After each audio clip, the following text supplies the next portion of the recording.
What is your American dream? Live life fully. That's it. Always be yourself. This is what I encourage people to do, is always be yourself. No one can tell you to be something that you're not. Go for your dreams.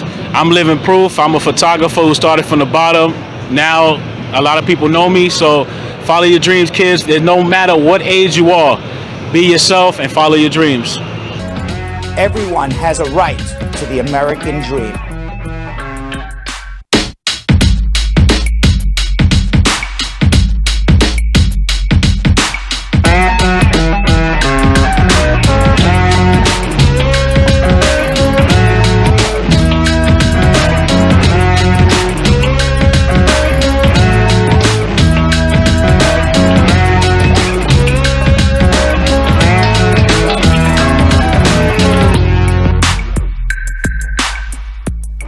Welcome everybody, it is March 3rd, it is Wacky Thursday. I am joined as always by my buddy and pal, Jonathan Yo-Yo Elliott. What's happening? Feeling wacky. You're feeling wacky. Now Yo-Yo, as we were doing the countdown, he said to me, he goes, by the way, Brad, I followed the horoscope yesterday. Yes. I said, what horoscope? He goes, the horoscope from Hump Day. Yeah. I go, really, what did you do?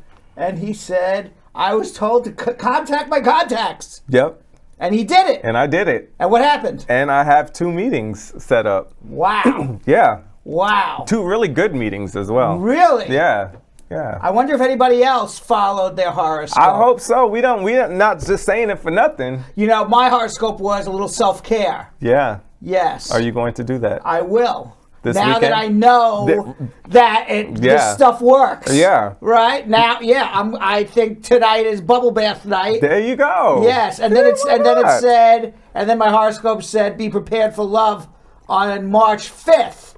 Oh. What is that? That's Saturday. March 5th is Saturday. I'm going to make a date. Oh. Because I'm going to follow my horoscope. There you go. Listen, follow your horoscope. You know, sometimes they say follow your dreams. Mm-hmm. Sometimes they say follow your heart. Yep.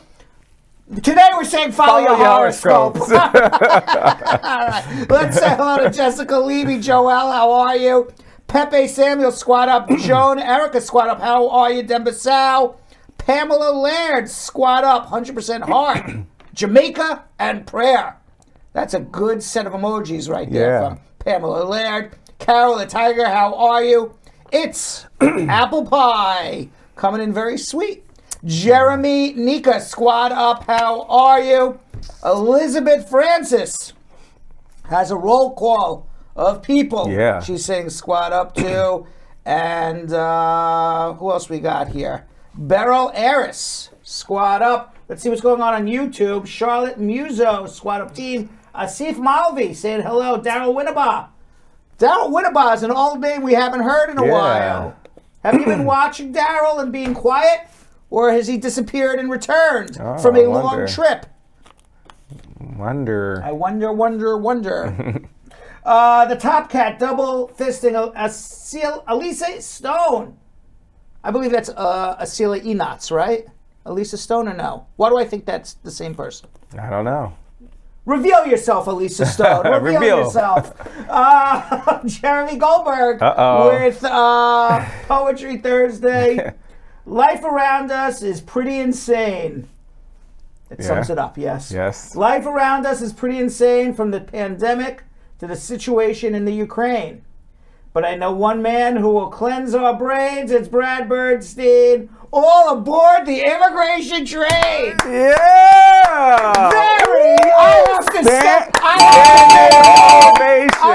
I have to bend because I have a picture. I'm giving him a standing ovation on that one. He worked extraordinarily hard on that one. Wow. And it's like about current events too. Everything. Get on the immigration train. Wow. Choo choo. Let me see if that deserves a double. I think so. Look, they're giving you the drum set. Let's see. Life around us is pretty insane, from the pandemic to the situation in Ukraine. but I know one man who will cleanse our brains. It's Brad Bernstein, all aboard the immigration. I'm going to tell you something. That was great. That is probably the best that is one. some high-level poetry. Yeah. That is Jeremy J. Rhymes with some. You know what? We definitely see the growth. I'm going to tell you, yes, he is growing as a poet. You know, it's like when you see the, early Picassos. Right. You know, you see an early Picasso. It's okay. But as you go through the Picasso Museum and you get more into his career, you're like, wow, that's really good. Wow. One day we're going to look back at his early poetry. We're going to say, it's okay. And then we're going to look at poetry today as he gets deep into his career. That is just fabulous, Jeremy. Just what else can I say? Share, squad up. Felicia Beckford deleting her message. I don't even know what she was going to say. And 29 Super C with a roll call. Yeah. And a gay Biggs wants to know if she could ask a question. Please do. All right. There's no. Let me tell you something. There is no politeness here. I mean, yes, we want to be polite with each other. Right. But we don't have to go through this. Hey, can I ask a question? Thank you very. Just come out with it. Come out with it. Just come out with it. That's why we're here. That's right. And 29 Super C. 29 Super C with a pre-schmooze question. How long is it taking to get your green card when you arrive in the United States with your immigrant visa? I'm hearing that there's a delays to issue the green card due to COVID. It is. It's supposed to be 8 weeks. I've seen people get it in 8 weeks. I've seen people recently 16 weeks. I've seen people take at least 6 months. So it's all over the board, unfortunately, 29 Super C. All right, Yo-Yo, take it away. Awesome. You see Cynthia Wallace, too, right? You already said it? I did not say Cynthia Wallace. Yeah, she's throwing all the hands. Oh, okay. And by the way, how could I forget? I should see Cynthia Wallace because she's screaming it out from the rafters. Yeah. The best immigration lawyer ever, called Brad Bernstein now, hard. Yeah, we got to shout that out. In caps, that's why I yelled it. That's why I yelled it out. You got to call that out. All right. Share with also a pre-immigration question. Are you feeling? I'm feeling it. Wow. I'm feeling it. Okay, go ahead. My USA citizen sister wants to file for a mom from Jamaica. What forms does my sister need to send? Let's say she does the I-130. Will she need to do the I-45 when mom goes to the USA? No, just file the I-130. The I-130 will get approved.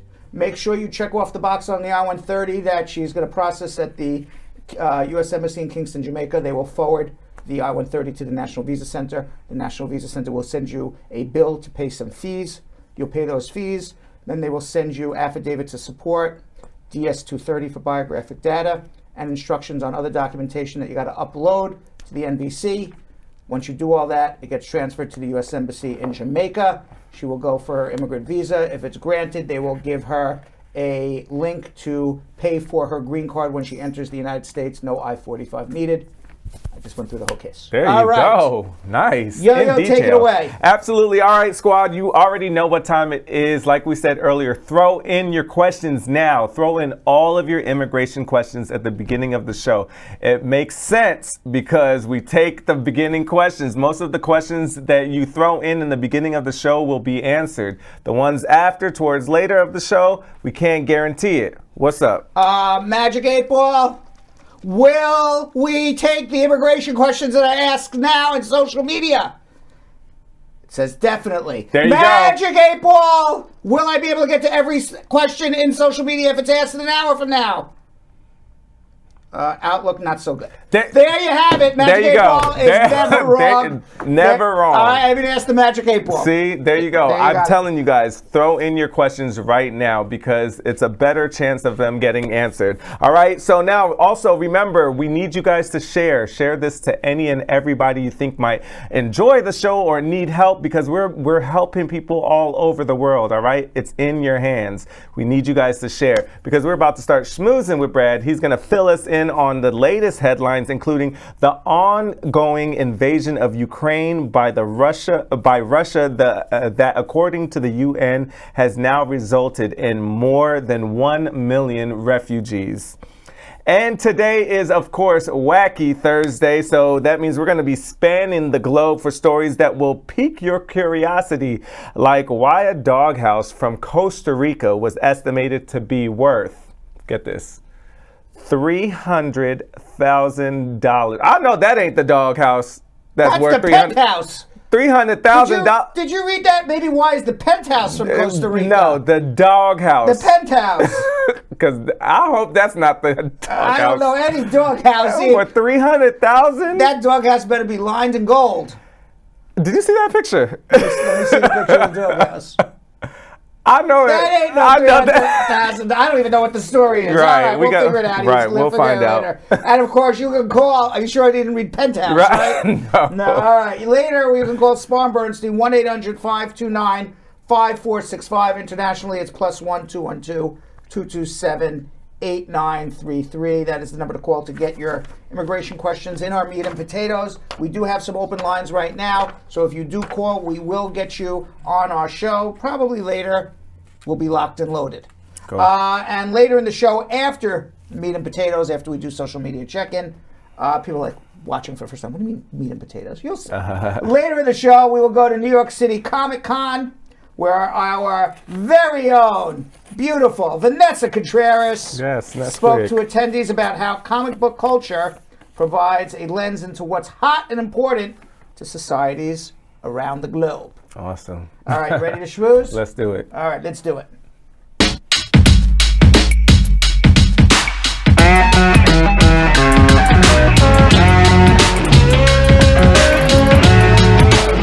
So according to the United Nations, more than 1 million refugees have fled Ukraine. They've gone to Moldova. They've gone to Romania. They've gone to Poland, Slovakia, all of the countries that border to the west of the Ukraine. If I was in Moldova, I would probably leave Moldova. Right. Because Moldova is not part of NATO, I don't believe. And Russia can go in there next. But Russia's not going to touch any NATO countries. I doubt it. They would be crazy if they did. Filippo Grandi, the UN High Commissioner for Refugees, sent a statement Thursday. He has worked in refugee emergencies for almost 40 years, and rarely has he seen an exodus as rapid as this one. By comparison, it took more than 3 months for 1 million refugees to get out of Syria. 500,000 of the refugees are children. More than 500,000 children have crossed the border. In Ukraine's capital, residents were awoken early hours to at least one large explosion. We still have the ring of 40 miles of Russian armor surrounding Kiev. To the south, the mayor of the strategically important... So Kiev is not fallen yet. To the south, the mayor of the strategically important city of Kherson on the Black Sea indicated that Russian forces had seized control. A resident of Kherson, which has about 300 inhabitants, described the situation there as a humanitarian catastrophe. In Mariupol, Sergei Orlov, the deputy mayor, that is on the sea.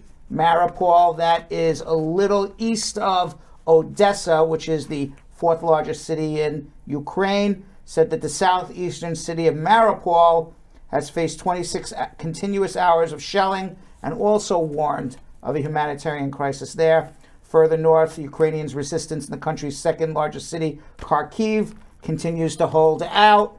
I will tell you, Ukrainians are holding the Russians at bay. They are definitely winning the social media war. I don't think they want to win the social media war. I think they want to win the actual war. Right. I'm concerned that eventually they will not. There's a lot of calls still for a NATO no-fly zone. NATO doesn't want to do it. We talk about it all the time because now you would be causing World War III. Yeah. Most of the people who fled the country, as I said, have gone to Poland, Hungary, Moldova, Romania, Slovakia, and then perhaps even moving westward. The Czech Republic, also in Eastern Europe, has declared a 30-day state of emergency in anticipation of a major influx of people fleeing the conflict, and the European Union is coming to an agreement that anybody who is fleeing the conflict, who has left Ukraine, will get temporary, some form of temporary asylum in Europe, which would also allow them to work for a 3-year period, pending what happens in the Ukraine. I don't think anybody is going to be going back anytime soon. Yeah, I doubt it. There are people going back. They're going back to fight. But the Ukraine as we know it and the world as we know it is not going to be the same anymore. And with the scale of the humanitarian disaster becoming more apparent, the International Criminal Court has announced that it's opening up an immediate investigation into war crimes by Russian forces in the Ukraine.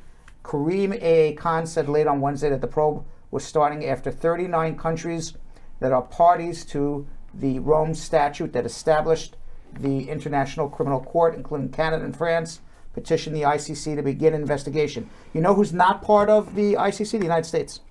Oh, really? Yeah, because they always felt that if they went to war, that even if when they tried to be ethical, and we don't know, sometimes the United States is ethical, sometimes not, that they didn't want to have their soldiers brought to the International Criminal Court. Today, a second round of talks between Russia and Ukraine ended with no agreement. I think these talks are going nowhere.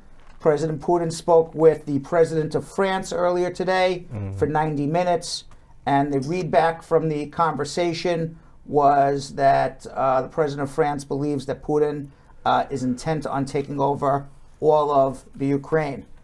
As we said about the no-fly zone, European Council President Charles Michel said that enforcing a no-fly zone over Ukraine is a NATO decision, but it would be one step too far with a real risk of escalation and a real risk of a possible third international war.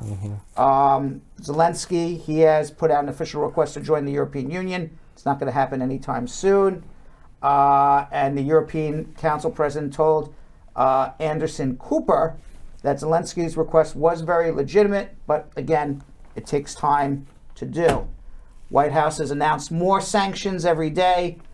The squeeze is going on Russian oligarchs. It's also going on everyday Russians, who, by the way, are now just realizing this is not the way Russia was pitching it to the Russian population through their own propaganda machine, was that this was a liberation of the Ukraine. And I think now, 7 days into this, many Russians are saying, wait a second, this is a war, and why are we getting punished? Yeah. You know, the ruble has dropped precipitously. They have not opened up the stock market.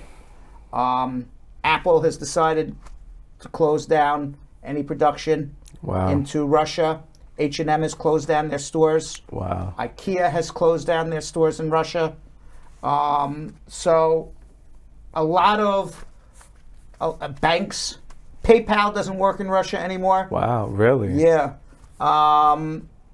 So there's a lot going on that is squeezing Putin and the oligarchs, but is also squeezing the everyday Russian. You know, when all of a sudden everything becomes double. Boeing, for example, said they're not going to ship any replacement parts for airplanes. Wow. Airbus will do the same. So most airplanes in the world are made by either Boeing or Airbus. Airbus is European, Boeing is the United States of America. I don't know where Russia's going to get parts to fix their planes. So is this all happening just in hopes that it would kind of get them to back off? Yeah, but it's not going to. But it's not going to. So Putin doesn't really even care about his people getting affected. It's not going to, because Putin has already, if this is a poker game, he's already pushed all his chips in. Yeah. All right, so he can't pull back. He can't pull it back now. Sheesh. Right. And this is all, Putin is saying the reason why they went into Ukraine is to liberate Ukraine from Nazis and drug addicts who were running Ukraine, who were, I guess, torturing and killing Russian-speaking people in Ukraine, to liberate provinces that wanted to be part of Russia. But really what it comes down to was basically, it's Putin being irrational, some level of irrationality, and Putin saying, I want to make Russia great, which is his irrationality, by invading other countries and taking it over. And also Putin saving his own ass because he doesn't want NATO on his doorstep, because if NATO's on his doorstep, perhaps democracy ultimately flourishes in Russia. Putin has to die the president of Russia. That's his worst nightmare. That's his worst nightmare, not being president of Russia anymore. Yeah. So now there's a new list of individuals described as Putin cronies and their family members who are now going to be cut off from the U.S. financial system. It includes a move to target Putin's ally Alisher Usmanov, one of Russia's wealthiest individuals. The U.S. is also sanctioning Putin's spokesman Dmitry Peskov, whom the White House describes as a top purveyor of Putin's propaganda. And the United States and European governments started seizing property owned by Russian oligarchs. There was a yacht that arrived in the French Mediterranean port of La Ciotat in January. It was scheduled to leave the port on April 1st. It is owned by Russian oligarch and CEO of Giant Reznov. It is a $20 million yacht. It was seized by the French government. The United Kingdom is starting to put legislation together to seize all assets of Russians in the United Kingdom. Biden has vowed to go after ill-gotten gains of Russian oligarchs, including their private jets, luxury apartments, and yachts. The Justice Department announced a task force yesterday comprised of various U.S. law enforcement agencies designed to enforce sanctions against oligarchs, calling the initiative Klepto Capture. The one thing that scares me of all of this is Putin, he manufactured a crisis to invade Ukraine. If his back is against the wall, if the Russian economy is reeling, if he looks like Russia's going to collapse or maybe even go into bankruptcy because they won't be able to pay their debt, he could possibly manufacture another crisis to try to invade a NATO country to take the heat off of him with the Russian people and say, look, NATO is trying to attack us. That's what scares me. Yeah. You know, when you put somebody crazed in a corner, you don't know what their next step is. Yeah. Russian oligarch Roman Abramovich, also a Putin crony. He is the owner of the Chelsea Soccer Club. He bought it for $2 billion. And he looks like he's going to take a loss and he wants to sell it. And the reason he wants to sell it, it's before the UK takes it from him without getting any compensation whatsoever. The ban on Russians and Russian companies is long. The latest sanctions on Russia is one targeting Russian cats. Yes, the Federation of International Felines and International Cat Society imposed a ban on Russian cats following the invasion, meaning that they can't be in any cat competitions. Okay. You know, a statement released by the Federation said the executive board of FIFE, the Federation of International Felines, was shocked and horrified over the ongoing war in Ukraine. So now even we're going after Russian cats. Yeah. Russia is known, by the way, as the birthplace of some of the world's most expensive cat breeds, such as the Siberian cat, which has become popular as a house and show pet. And the Siberian cat can cost a lot of money, up to $4,000. Russian Blue and Peterbald are also popular breeds. Saying they were standing in solidarity with Ukraine, the Federation of International Felines imposed import and exhibition restrictions on Russian cats. Siberian cats can fetch thousands of dollars. As we said, no cat bread in Russia may be imported and registered outside of Russia as a result. And the Paralympic Committee for the Paraplegic Olympics has banned Russian athletes as well. Whoa. Yes. So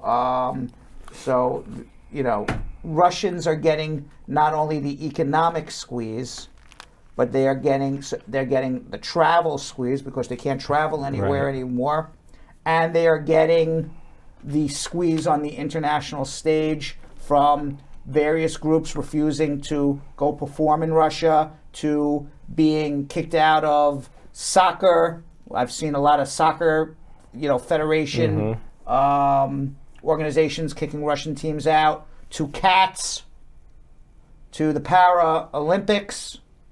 And eventually, I would not be surprised if certain countries, I'm not saying the United States of America, but if it gets to it, that certain countries may start revoking visas of Russians who are living there. Oh. Maybe even in the United States. It's been talked about by certain Republicans Yeah.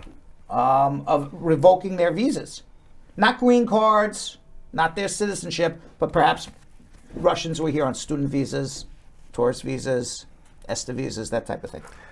Oh, man.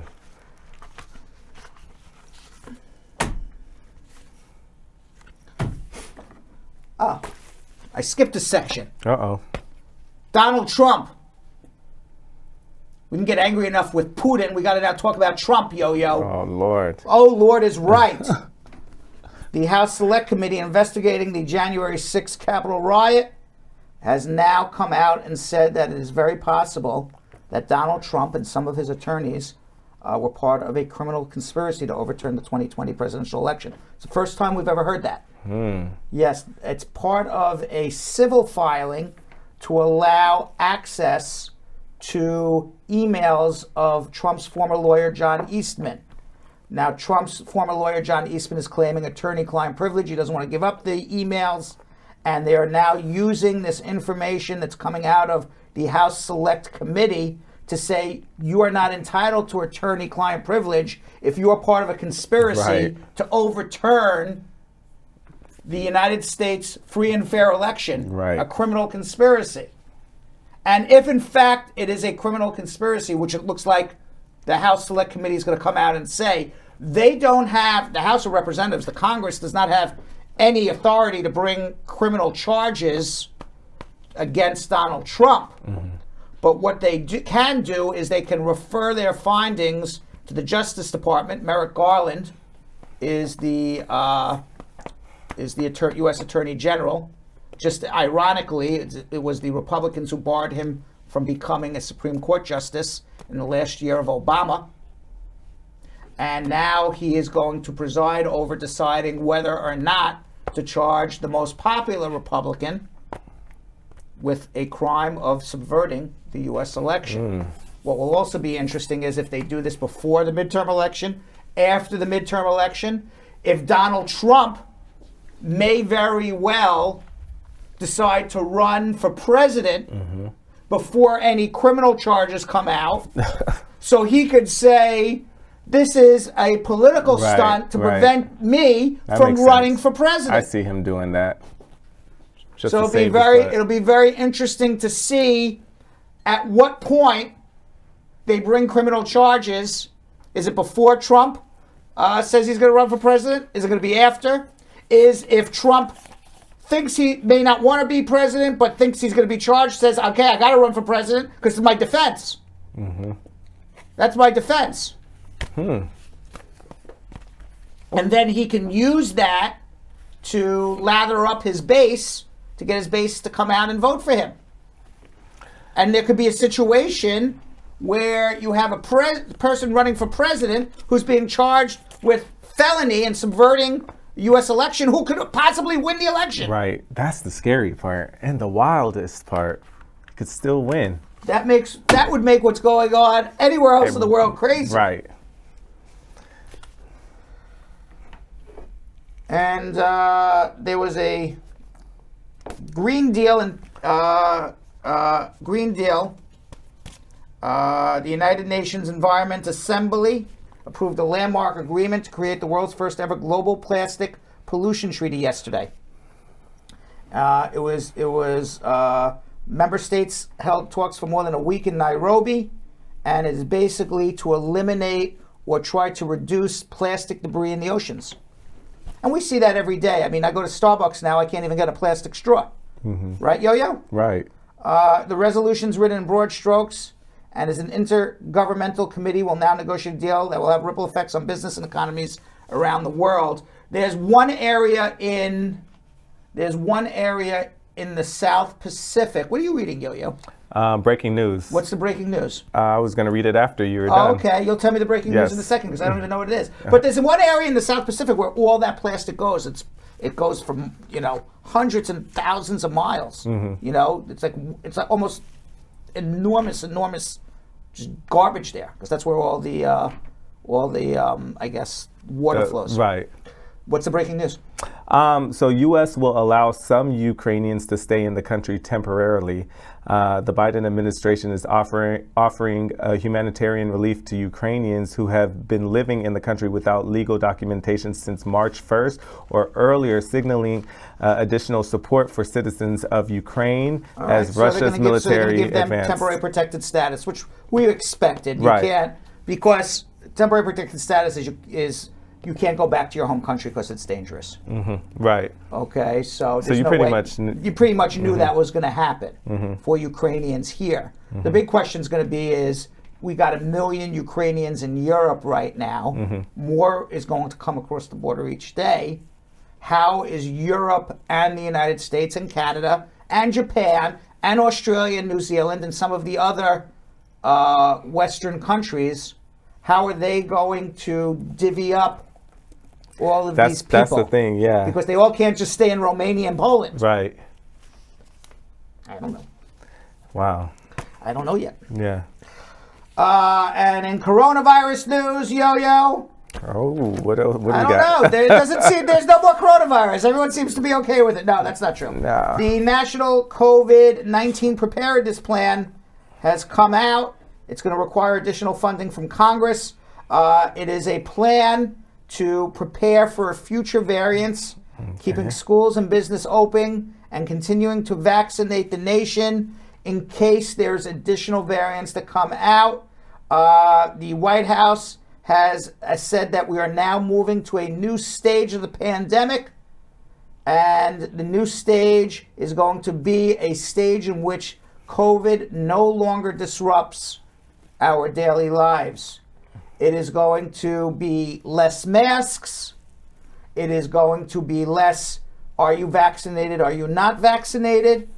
It is going to be more work from the office, less work from home. I know the government is going to try to encourage people to get back to the office, get back into cities, get back into downtowns. It's also a plan to test and treat. We talked about it yesterday. To offer as many different places that people can go for free testing, free immediate testing, get results back quickly. And treat it right after. Not the next day or 2 days, within minutes or an hour. And you wait for your results, and if you're positive, here is your free viral pills so that you don't go to the hospital. That's good. It's test and treat at that place, at that moment. Free test, free treat. It's like Halloween. Test a treat. Right. It's like instead of trick or treat, it's test and treat. I'm here for it. Yeah. I feel like, the administration actually did a lot of work with the COVID, like they said that they were going to do, though. I do see changes and at least efforts to trying to... Yeah, I think that people's opinions haven't caught up with the reality yet, because the polls are showing that people are dissatisfied with the way Biden is dealing with the pandemic. You got free COVID tests I at understand that, home, but it's because people say, how is my life changed on a regular daily basis? So now they're going to see less masks, less vaccine mandates, less, are you vaccinated to get into this, gym? Are you vaccinated to get into this theater? You're going to see much more availability of testing and treating without a vaccination, because you could take these COVID antiviral pills that will prevent you from getting hospitalized. And I think opinions are a little behind what the reality is. But as we go over the next few months, I think opinions, assuming we don't have another variant, which, by the way, Biden can't control anyway. But assuming we don't have another variant, I think, my guess is, my Uncle Brad sense guesses, like I says, Spidey sense? Yes, Uncle Braddy sense is that people's opinions will start to catch up with the reality. Gotcha. That things are getting better. I think things are getting better. All right, it's Wacky World News. Let's do it. Let's span the world, Ian. Flying. There's our plane. Have you ever noticed we are flying like in the universe? We are, yes. By the way, I don't know know how we breathe up there. How do we breathe up How there? do we breathe? It's pretty cold too. Yeah. Right. Nobody even gave me a coat. No, like oxygen it's no frills up there. Sheesh, we're high up. Yeah. Well, we used all our budget on the plane, so we can't afford anything else. All right. So there's we're starting off in Italy, Yo-Yo. Oh, yes. We haven't talked about Ciao, Italy. Italy. Ciao. You say ciao bella. Ciao bella. Ciao bella, Italy. Well, there's a recent birthday in a small Italian town. This town only has 1,765 people in the entire town. Whoa. 10 of those people are over the age of 100 years old. Victoria Lay celebrated his 100th birthday 2 Saturdays ago in a town. Its name is Perdas de Fogo on the island of Sardinia. And Pique Lay, who shares the same last name but is not related, celebrated her 100th birthday on Monday, February 20th. Now, I have been to Sardinia. Okay. I understand why people live there to 100. It's extraordinarily laid back. It's sun. It's water. Beautiful. It is beautiful. There is no stress. And they have a Mediterranean diet there. Oh. It's all Mediterranean diet. And there. also, you ain't got to deal with that many people. That's I think right. that's like one of the main But they also have things. that Mediterranean diet, olives and olive oil. Yeah. I honestly do not like Mediterranean But it food like that. But it makes you live a very long time. Yeah, as you can see. Yeah. Sheesh. So this town, this small little town in Sardinia, 100 people have lived. I'm sorry, 10 people have lived to the age of 100 out of 1,765 people. That's really good. And by the way, Sardinia has been identified as one of the 5 places in the world with the highest concentration of centenarians, with 33.6 people over the age of 100 for every 100,000 residents. Wow. And Perdes de Fogo, that's the name of the town, made headlines in 2012 when the Mellis family was certified by the Guinness World Record as the oldest set of 9 siblings. Whoa. Yes, they both died at the age of 108 in 2015. There's something to be said about going to Sardinia for retirement. If we want Bradshaw Live to go on for another 53 years, I'm 53 now. So We want it to go on for another 53 years.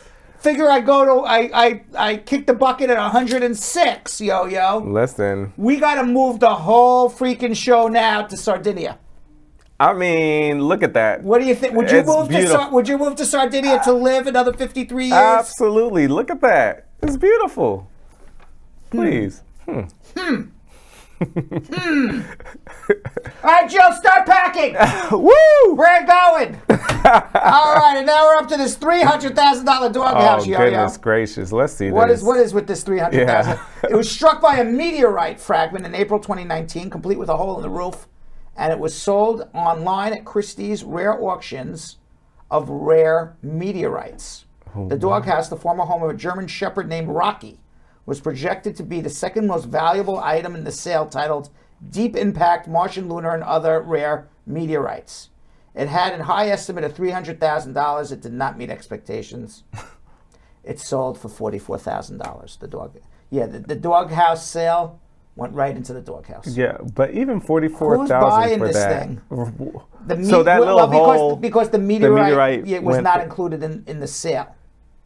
And that's The meteorite was sold separately for $21,000. Oh my gosh. A meteorite struck a mailbox from Claxton, Georgia. That's the highest built, thing built. Oh wow, look at that. That was sold at auction for $83,000. But why are you buying? buying? No, I'm sorry. A meteorite hit a Chevy Malibu also in 2007. That's the highest price ever paid for anything hit by a meteorite. $230,000. Wow. Now that makes a little more sense. Chevy Malibu over a mailbox. Yeah. And a doghouse.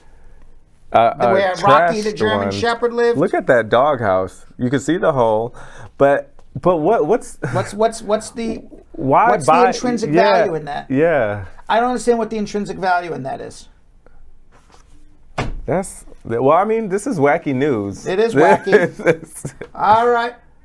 Well, Rocky doesn't have a... Poor Rocky has no house now. wait. But wait a second, Rocky just made $44,000. How does he not have? To me in my ear, Rocky doesn't have a house. Rocky should be pampered. Yeah, Rocky's eating filet mignon for the next 10 years, and he still have leftover money. Right. All right, so Rocky ain't complaining. Right.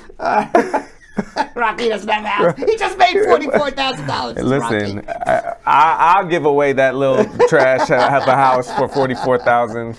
And by the way, one of Thailand's major fast food chains, they have come out with a new meal called the Crazy Happy Pizza. Okay. Yes, it is an under the radar product topped with cannabis. It's legal. What? But supposedly will not get you high. Veterans of the Backpacker Trail, familiar with the legendary pizza parlors of neighboring Cambodia's capital, Phnom That's a Penh, big old weed. have offered powerful marijuana as an optional condiment. So in Cambodia, you can get weed as an optional condiment on your pizza. You can literally eat a pizza and get high. Oh. Usually you get high and then want to eat the pizza. Right. I've never heard of eat the pizza first and then get high. That's very backwards. That seems backwards. It is. It is. All right. So the general manager of the pizza company in Thailand said in an interview this week, of course they cannot get high. It's just a marketing campaign, and you can taste the cannabis, and then if you have enough, maybe you get a bit sleepy. And you want to know what? If you don't need cannabis, just extra mozzarella, I'd be passed out. Right. All right, just give me a little extra mozzarella. Right. I am so full, I'm sleeping anyway, right? Yeah. I don't know, but you know what? The weed pizza in Cambodia, that's odd. Yeah. You know, not that I'm a smoker, but from what I understand, you smoke and then eat. You don't eat and then smoke. I mean, like it says, it doesn't really get you high. So I think it's just, it's just a little ploy, a little way to get everybody to come. They just want to do something different. Well, Jessica Leamy has the thought. She says that Mary Jane leaf, huge AF. Right, that's what I'm saying. I'm like, dang, that is a big leaf. Where are they getting all these leaves like that big? A huge leaf. I feel like it's just to kind of give the scent the idea, and also the scent. Right. I'm sure like it'll put some kind of a scent on the pizza, so like you'll kind of taste the weed. But maybe. Yeah, it is huge as F. Huge AF. AF. This is PG. Yeah, I know. I was about to say. This is not Hump Day. Hump Day we get a little R, but this is PG. Wacky Thursday's only PG. And I think I had a slice of the pizza. I wouldn't volunteer for this job. What? Hundreds of people have jumped at a chance to live like a prisoner. They are volunteering between March 24th and March 27th to live in a brand new jail in Zurich. Test out the jail cell, the beds, the food. What? Yes. The selected volunteers who must live locally and be at least 18 years old are in store for an experience that borders on reality TV. You are agreeing to be a jailbird for 3 days. Why would anybody agree for that? Oh, wait. This is about to be on TV? No. It's just to test out the jail. Why would that be interesting to you? That wouldn't. At all. They're not getting paid to participate. And you're not getting paid? Nope. They're treated like real inmates. Okay. They can't bring in their cell phones. They get a safe word. Get me the F out. The safe word, but the safe word's in Swiss, so I don't speak Swiss. I don't either, but I'll learn. I don't speak, but it's something like that. Yeah, I would say the safe word, and they're like, "Oh, it sounds like Brad wants to stay in jail longer." He's saying he wants to stay longer. No, I want out. No, that was in a movie. That was in a movie where the guy was saying the safe word, and he was in like some S&M parlor, and he was saying the safe word, and he kept saying it wrong because it was in German, and they kept making it harder and harder on him, and he's like, "No." That actually would be hilarious. That's what I would pay to see you do that. No, I said I want to get out. He says he wants another week.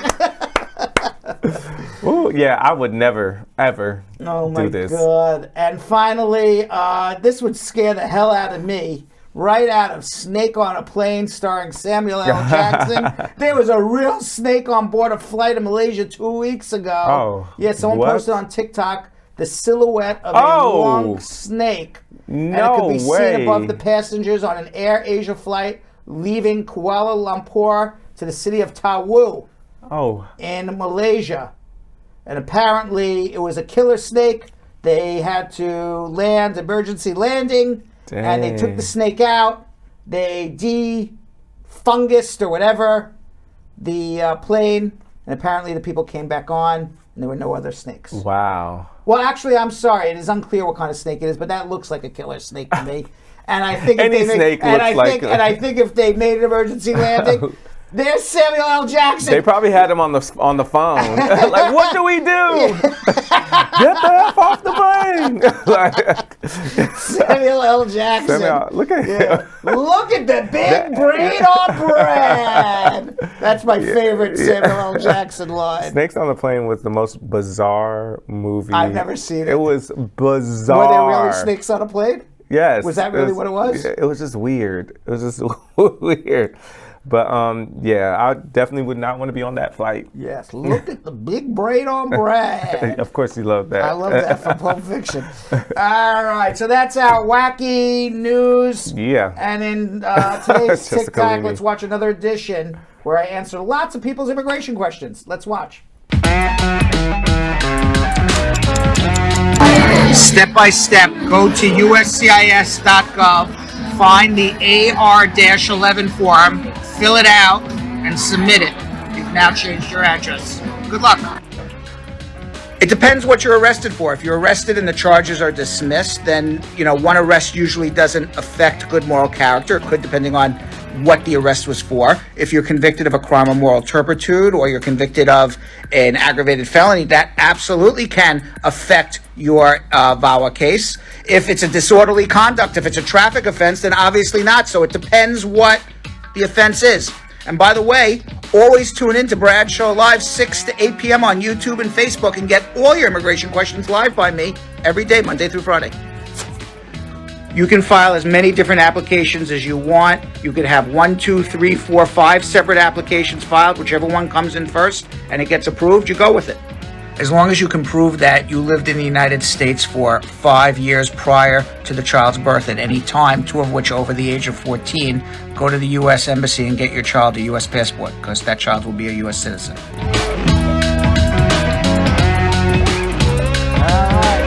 Food, we want food, we want food, meat and potatoes, let's do it.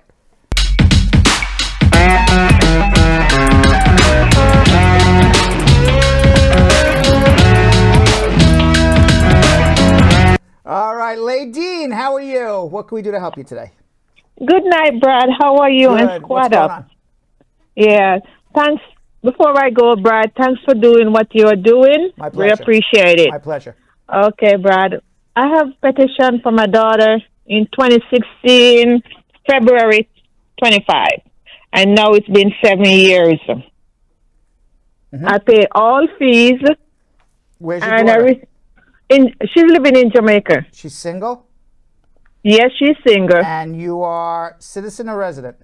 I'm a citizen. Okay. And did they say you're documentarily qualified and all done? Yes, everything they have accepted, everything. I received an email from them October last year letting me know they're going to try to work with the consulate in Jamaica, okay, and I haven't heard anything back from them. Right now they're up to December 1st, 2014. Oh. Okay, so what's your month in 2015? February. All right. February. So until the priority date is reached, there's not a lot we can do.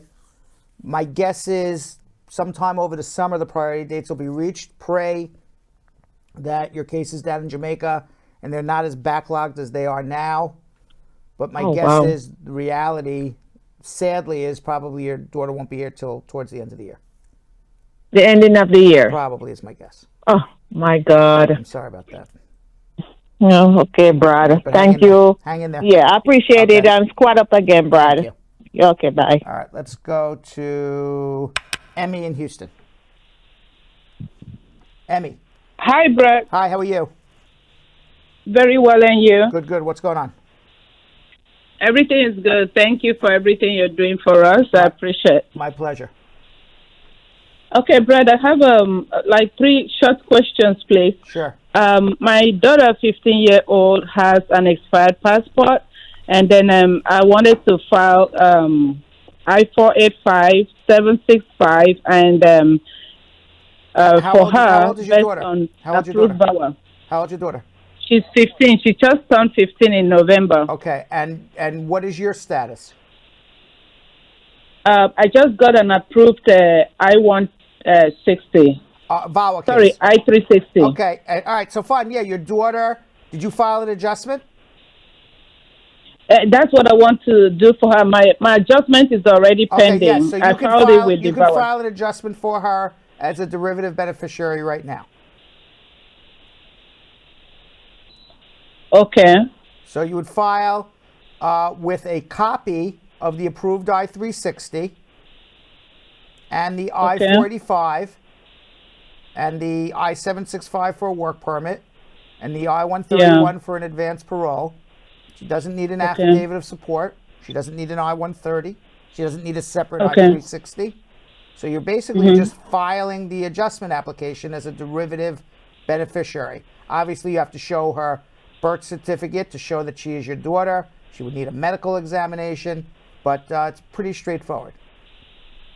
Yes, the challenge I have is that I wanted her to do the medical examination, so they needed a valid ID, and her passport had since expired in 2020. Okay, so file without the medical, and in the future, before the interview, renew her passport now, and in the future she'll go for her medical. Okay, I should go for the passport. Go renew her passport, but file the adjustment in the meantime without the medical. Okay, so it's not going to affect the application. Well, eventually they're going to ask for it, but file it so you can get it going. Okay. Secondly, Brett, which category should I choose for her for the Derivative I-765? beneficiary of an approved visa petition. Okay, so that's going to be C14 or C31 on C9. Work, Oh, for the work permit, C9. C9? Yep, adjustment. Okay. All right. Okay, because I was confused. I saw that I thought you were asking C14, me what to check off on the I-45, but on the I-765, it's C9. Okay, C9. All Okay. right. Okay, thank you very much, Brett. Good luck. Let's go to Ali in Woodbridge, Virginia. Ali. In Woodbridge, Virginia. Ali. Yes, sir. How are you? Hello. I'm good. Yes, sir. What can I do to help you? Yes, I do have an issue. I've been married, my wife, for 5 years now. But based on marriage, I got my green card, and I'm eligible to file in my N400. But for some reason, my wife did his tax return for this year, and we never did it a joint tax return. I'm about to file in my citizenship. You live with your wife still? It's a good marriage? Yes, we still live together. Okay. How did you get your conditional green card? I got a 10 years green card. No, when did you get your... so you never got a conditional green card? No. How long have you had your green card? Since 2020. 2020?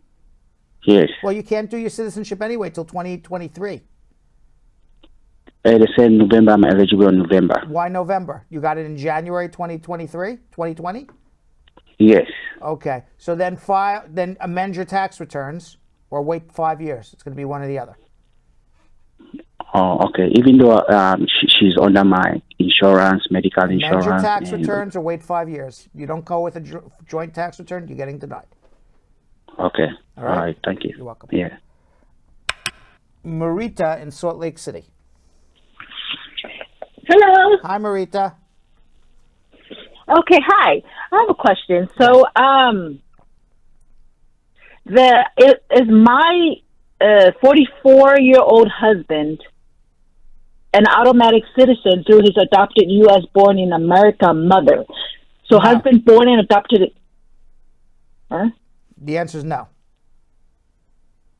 Okay, why? Because the immigration laws. Well, what year was he born? In 1978 in Samoa country. Okay. Adopted in Samoa in 19... The answer is no, because if you got your green card through adoption and you turned 18 before the Child Citizenship Act of 2000, so he turned 18, if he was born in 78, he turned 18 in 96, which was before the change in the law. Child Citizenship Act of 2000 was 2000.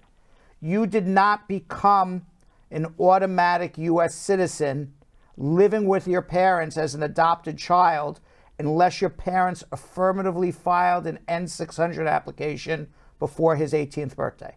So for adopted children who turned 18 before the year 2000, the adopting parents had to affirmatively file an N-600, or that adopted child is not an automatic U.S. citizen. Since you told me the parents never did it, then he's not a U.S. citizen. After 2000, if he was born in 1988 and not 1978, when they changed the law and it's the Child Citizenship Act of 2000, he's under 18 when that law passed, living as a green card holder in the physical and legal custody of his U.S. citizen parent who adopted him, he would have been an automatic U.S. citizen. So why I said no without you finishing your question was I did the math in my head, but I just then confirmed, double checked when he was born. But so after double confirming, I stick to my answer.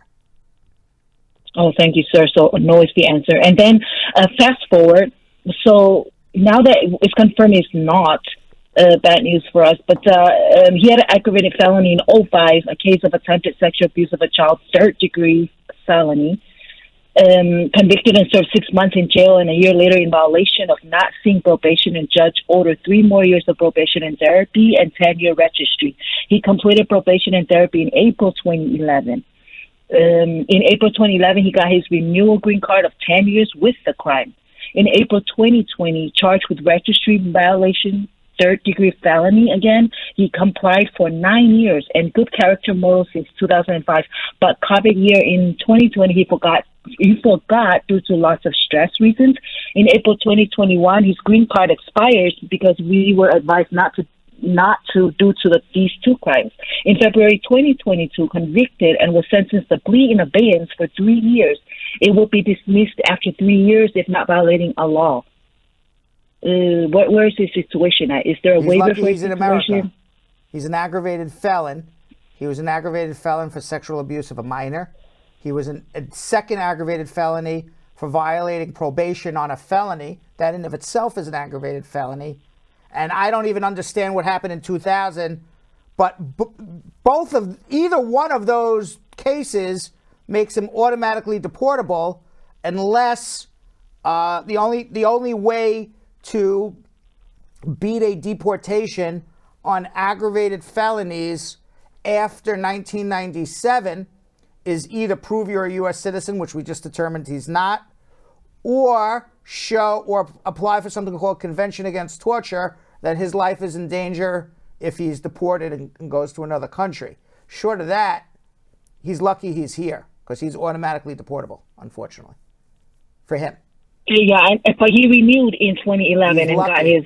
This is like a situation where I don't know if immigration missed it or at that moment, you always say, how come I renewed my green card in 2011, they let me stay here, and then I traveled in 2015, they put me in deportation, or I went to renew my green card again, and then they got me. Immigration should have arrested him and deported him in 2011. Why they didn't, I don't know. I'm not immigration. I could only guess either they missed it and made a mistake, or alternatively, they were just, sometimes you only have so many slots to deport people. They didn't have the officers and the judges to actually do it. I don't know. But he's a very lucky man that he's here. And can his convictions be vacated at all so that he can have a second chance? You can try to vacate convictions, but he has 2. I didn't even understand the last one, but the 2005 sexual abuse of a minor, the 2011 violation of probation on a felony, both aggravated felonies. So he can try to vacate convictions for sure. I could just say that I would say usually judges and prosecutors don't have a lot of sympathy for people who are, no matter how sympathetic they may be now, who were convicted of child molestation. Even though he's changed, there was a party life back then, being stupid, drugs and alcohol. He stopped all that. You can make all the arguments you want. I'm just giving you my opinion. Absolutely, sir. All right. Okay, so your advice is don't waste money in an attorney. I was thinking of you. Oh well, no, your I wouldn't be able. And criminal. You need a if you're thinking about vacating a conviction, I don't know where they were, but you need a criminal defense attorney in the state in which he was convicted. Yeah, but maybe it's useless too. Like you're saying, the judges might not be sympathetic. Judges are not sympathetic to this type of story. I can tell you. Yeah, and that was case in the beginning was attempted, and the last case. I mean, I don't know enough about it. I'm just giving you my general idea. Oh, absolutely. And then I'm maybe a citizen wife can't even, and a son citizen can't even help him. No. No. Sadly. Oh, so there's aggravated felony. Aggravated felony is automatic deportation.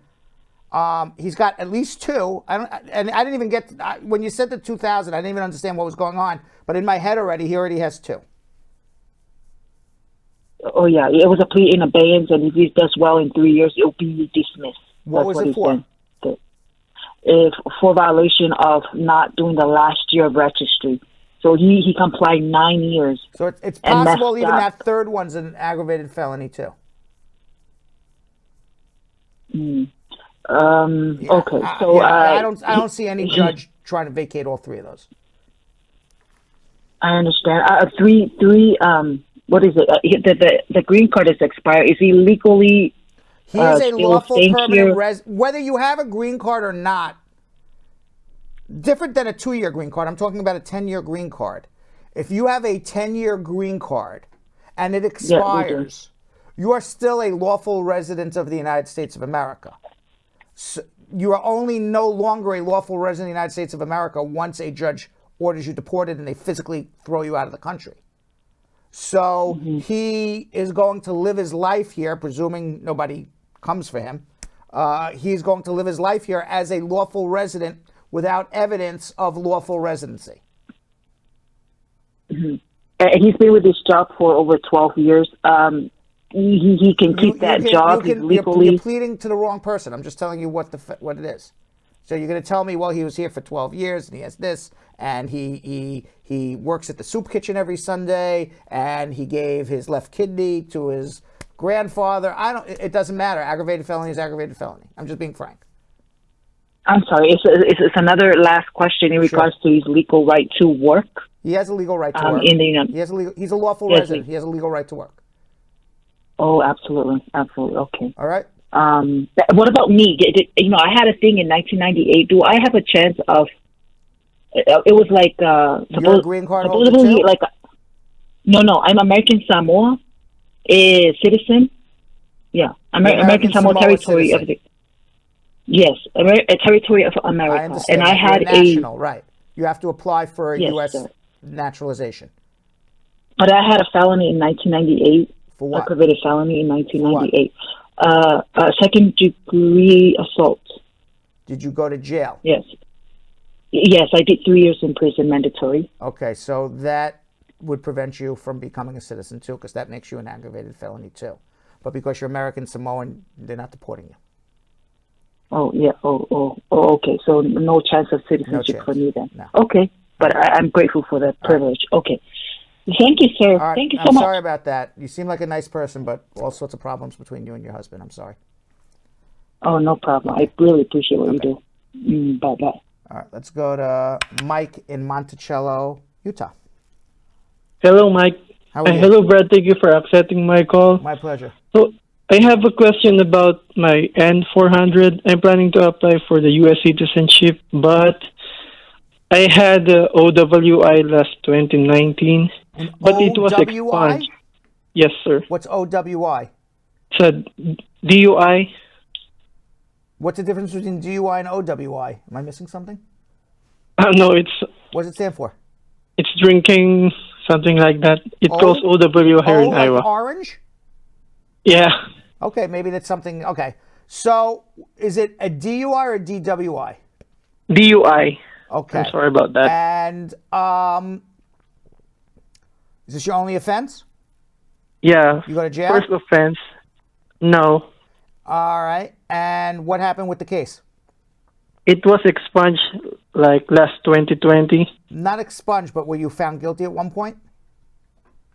Yeah. Okay. So now your question is what? You want to become a citizen? Yeah, do I need to have an attorney for that because I'm think saving so. money for it? DUI makes you a person of not good moral character. Now, what the law says is you don't have to be a person of good moral character every day of your life for the last 5 years to become a citizen. You have to be a person of general good moral character. You would need to have an attorney to argue to immigration, Mike had a bad day. He's a good person, though. And prove it. Oh, so, yes. okay. So, you're asking me if you need an attorney. The answer is yes. I will also tell you that whenever anybody in their mind feels the need to call a lawyer and ask a lawyer if they need a lawyer, you already knew the answer before you called. Okay. All right, hold on one second. All right. Let's go to Katie in Charlotte, North Carolina. Hi, Brad. Thank you so much for all you're doing. Just a couple of quick questions. I maybe I'm overthinking this whole process. I'm filing an I-130 for me and my husband. What is this deal with over-submission of evidence? Because I never heard of anything called over-submission. So I was online. I was watching, of course, YouTube. But there's an attorney who talks about when we, submit too much stuff. So we've been married since 2019. We didn't file. There's no such thing as over-submission. So if you can't submit, I never heard of. You submitted so much evidence that this is a real marriage. I'm going to deny you. That doesn't make any sense. No. So basically, the premise of the argument was, apparently some officers were like, why is this person submitting all this over submitting stuff? Like, we have phone records. I'm not going to submit everything. I never heard of that in my entire life. I give the opposite advice. I say back up a truck with a trunk of stuff. There's not a question in the world that this is a real marriage. Why am I submitting it? Because I heard crazy stories that officers never believe it's a real marriage. I want to make sure that you believe this is a real marriage. Okay. And so two other quick follow-ups. Over submission, whoever gives that advice, that's the most ridiculous advice I've ever heard in my life. Okay. That's helpful. And then so is it worth us to file the K-3 visa? Like, are they issuing them? Like, for spouses, I know, people are saying, once you get the receipt notice from your I-130. Okay, now, let me ask you this question. Mm-hmm. Okay, let's reel it back a little bit. Yep. Okay. Your husband's in another country. He's in Nigeria. He has never been to the United States.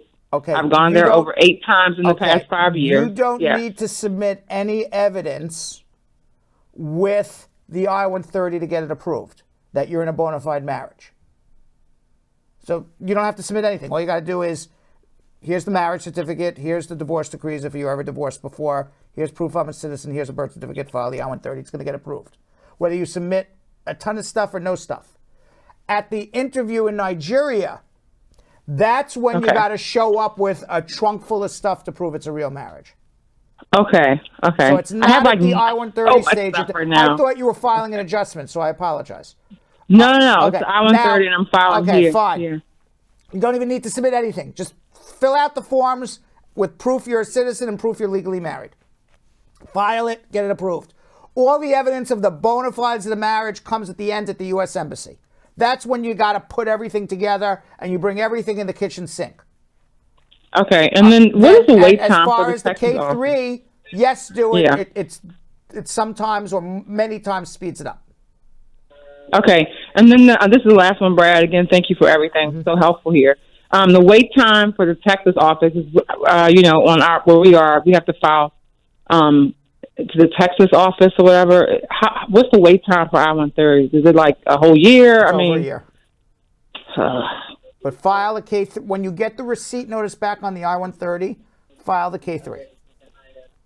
Okay, awesome. Thank you, Brad. You're a rock star. I really appreciate it. Good luck. Take care. Bye. Thank you. Bye. That's the first I ever heard of anybody saying don't oversubmit stuff. Yeah. I never heard that in my life. I've been saying for my entire career, back up a truck to immigration. Right. There's no such thing as over proving a case. Adam in Minneapolis. Hi, how are you doing, Brad? Hi, how are you? I'm good, sir. So I have two questions. One is if you came here on somebody sponsored you with your wife and you had a 10-year green card, you guys divorced, like, can you marry someone else and sponsor? No. If you get a green card through marriage, you can get divorced whenever you want. You can get remarried whenever you want, but you can't sponsor anybody for 5 years from the time you got your green card. Or you have to wait 5 years? 5 years, or until you become a citizen, whichever comes first. So but you can get married to somebody else, you just can't file for them yet. Okay, so you cannot file after how long? 5 years? 5 years. When did you get your green card? 2016. Okay, all right. So you're past 5 years, so you're fine. Oh, so it's going to start the date that...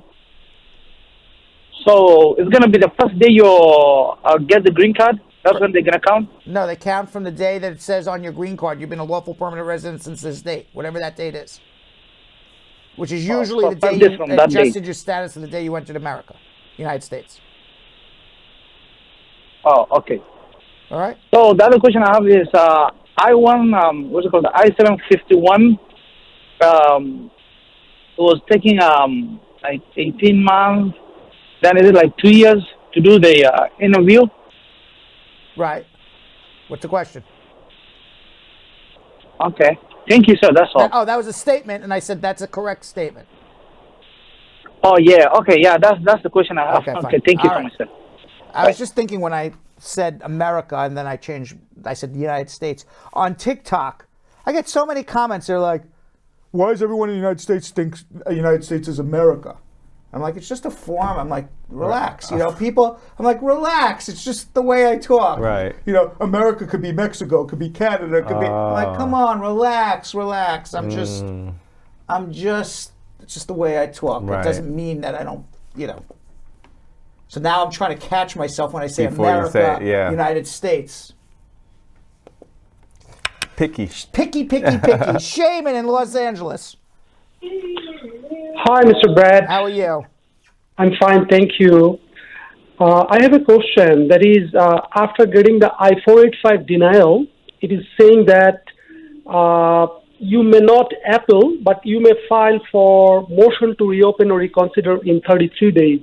So my question is whether 60 days extension after the 33 days is applicable for this case sort of denial as well? Yes.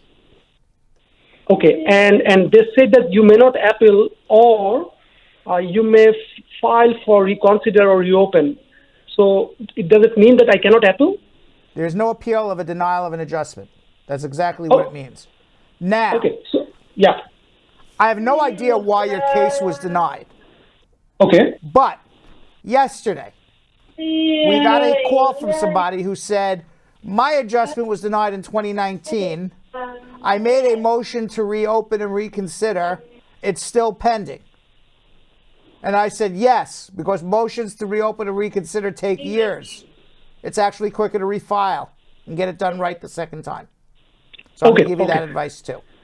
Got it. So automatically 33 days plus 60 days will be applicable for that, right? Yes, but you're not taking my advice, so go do your motion. It's quicker to refile.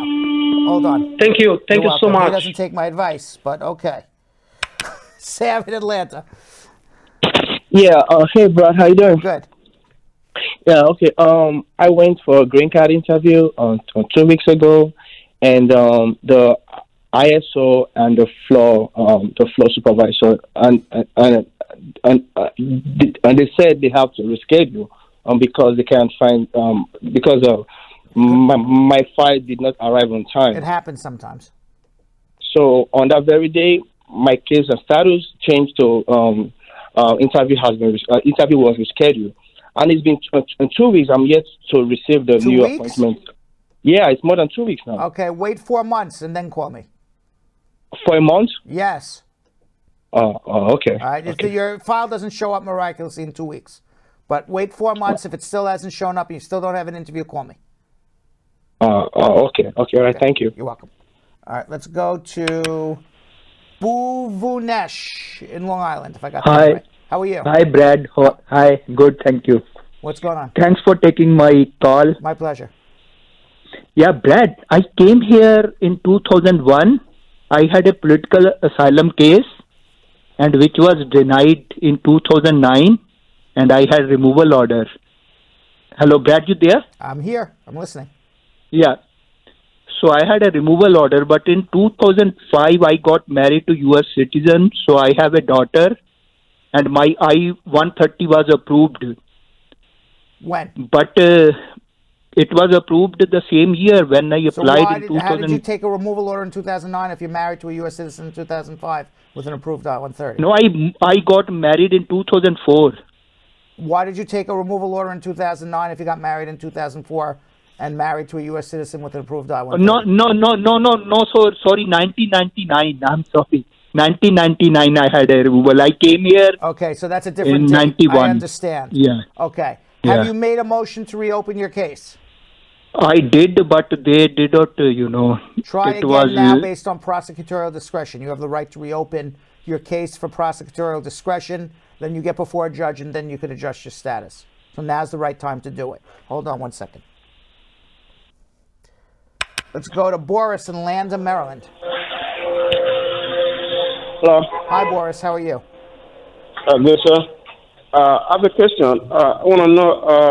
I want to file for a VAWA case, but I have a pending asylum case. I want to know if I can do it and what's going to happen to the pending asylum case. You filed for your VAWA. How did you come to the U.S.? I came to the border with inspection. Okay. So you can file for your VAWA. You have two choices. You can file for your VAWA, let the asylum case pending, and you can keep renewing your work permit. Wait for the VAWA to get approved, and then file your adjustment of status. Or if you feel extraordinarily confident in your VAWA case, file the VAWA with an adjustment now and withdraw the asylum.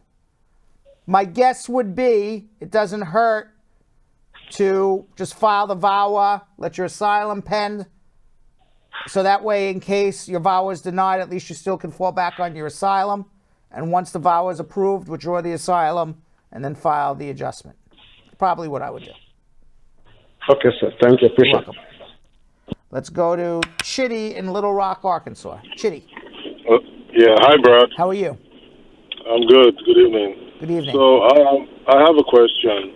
My mom filed for my sister, I-130, but and it got approved, and she filed in 2011, right, and it got approved in 2013. Right. But at the time it got approved, she was already out of status from her F1.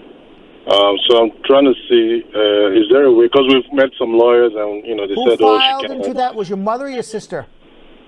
My mom filed for my sister. Okay. So your sister is now over 21? Yes. How old is she? She's 30. She's going to be 34. How did your mom get her green card? Her daughter, so my other stepsister filed for my mom. Okay. Did your mom try to get a green card any other way? No. Where's your dad? My dad is back in Cameroon. Did he ever try to get a green card?